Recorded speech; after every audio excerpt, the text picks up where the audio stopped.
Diamond Kote lap siding with RigidStack is designed with a spline to stack and lock together for ultimate performance and easy installation. Lap siding with RigidStack can be started by using a RigidStack metal starter or by stacking onto a Diamond Kote starter board. Siding needs to be installed at least 6 inches from finished grade. Install the first course of siding so the spline on the back of the siding fits over the beveled edge of the starter boards or into the RigidStack metal starter. Fasten the siding by nailing through the nail line at each stud, leaving no more than 16 inches between nails. Begin nailing at one end of the siding and work towards the other end, using the nail line at the top of the siding for reference on how far down to nail 3/4 of an inch. When nailing, do not countersink nail heads and be sure not to nail the ends of the siding to allow H-moldings to be installed. Continue by measuring pieces allowing for a 3/16 inch gap at siding to trim intersections and a 1/4 inch gap at the butt joints. Butt joints should occur over studs.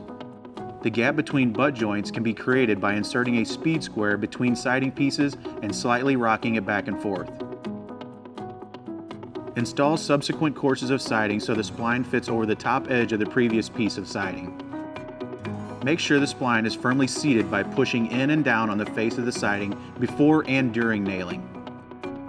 Finish the installation of each course of siding by using H-moldings on all butt joints. Diamond Kote requires the use of H-moldings to cover butt joints and does not recommend the use of caulk. Diamond Kote H-moldings are the best way to provide a complete finished look for your lap siding. To install an H-molding, begin by slightly bending outward on the flange of the H-molding to help it slide into place. Then slide the H-molding in place from the bottom of the siding up.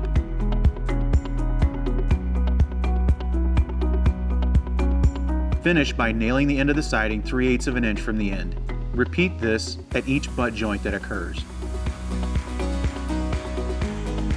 For installation instructions on RigidStack and H-moldings and all other Diamond Kote products, visit the Technical Center on diamondkotesiding.com.